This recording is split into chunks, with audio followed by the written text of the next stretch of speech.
जी नवीद साहब। अच्छा देखिए तो मेरे ख्याल में ये जो पार्टी जो है वो एक टोटल डिसअरे का शिकार है। ऐसे लग रहा है कि पार्टी के अंदर इंतशार है। पार्टी लीडरान की तरफ से ये कहा जा रहा है कि जी ये पार्टी में इख्तलाफ राय जो है वो तो जमहूरियत का हुस्न है और इस तरह की बातें वो डाउन प्ले करने की कोशिश कर रहे हैं। लेकिन बिल्कुल इख्तलाफ राय होता है, लेकिन वो बंद कमरों तक जब पॉलिसी मैटर डिस्कस हो रहे होते हैं तो वहाँ पे इख्तलाफ राय तो जो है वो समझ में आता है। लेकिन जब वो इख्तलाफ राय जो है वो सोशल मीडिया पे आ जाए, मेन स्ट्रीम मीडिया पे आ जाए, एक दूसरे के खिलाफ ट्वीट्स करना शुरू कर दें और एक दूसरे के खिलाफ बयानबाजी शुरू हो जाए, तो इसका मतलब है कि ऑल इज़ नॉट वेल, के अंदर पार्टी के अंदर जो है वो चीज़ें जो हैं वो ठीक नहीं हैं और पार्टी जो है वो मुंतशिर दिखाई देती है, यकसू नहीं है।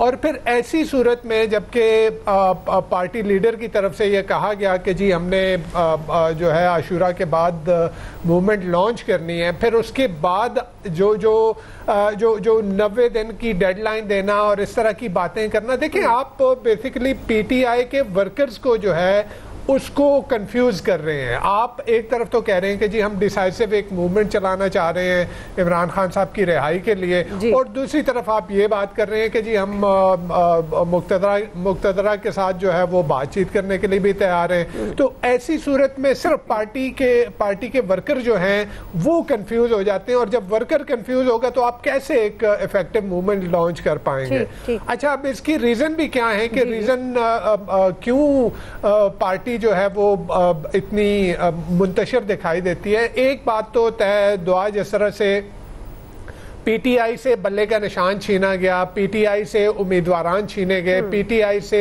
इलेक्शन छीना गया, पीटीआई से रिजर्व सीट छीनी गई, इसी तरह से पीटीआई से राइट टू प्रोटेस्ट छीना गया। जब भी पीटीआई ने कोशिश की कि वो बाहर निकले, सड़कों पे आए, तो हमने देखा कि उनके साथ क्या हुआ। और अभी भी जब बात चल रही थी, अभी इमरान खान साहब के साहबजादे आए नहीं थे और यहीं से बातें शुरू हो गई थी। इल्हाम हो गया था हमारे गवर्नमेंट में बैठे लोगों को कि जी नहीं ये तुम इंतशार फैलाएंगे, ये तो प्रोटेस्ट नहीं करेंगे।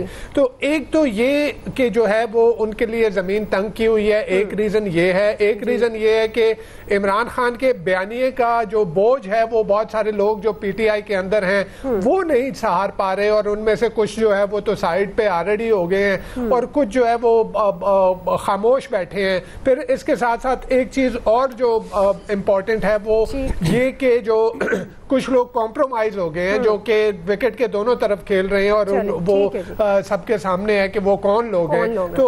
तो इस सूरत हाल में मेरे ख्याल में पीटीआई के लिए कोई इफेक्टिव मूवमेंट लॉन्च करना, मेरा नहीं ख्याल कि वो ऐसा कुछ कर सकते हैं। ठीक है जी, आपका पॉइंट आ गया। बुनियादी सवाल पीटीआई पार्टी इख्तिलाफात ख़त्म करा सकेंगे और पीटीआई इख्तिलाफात पर कैसे काबू पाएगी, एक्सपर्ट्स की राय आपने जानी। अभी हम क्विकली एक ब्रेक से वापस आएंगे। दूसरा सवाल, चीनी के बाद पेट्रोल भी महंगा हो गया, मुल्क भर में महंगाई का नया तूफान शुरू होने का खदशा है। प्राइम मिनिस्टर ये कह रहे हैं कि अवाम को रिलीफ देना हमारी अव्वलीन तरजीह है। हम सवाल ये उठा रहे हैं कि अवाम को कैसे रिलीफ मिलेगा। राय लेते हैं ब्रेक के बाद।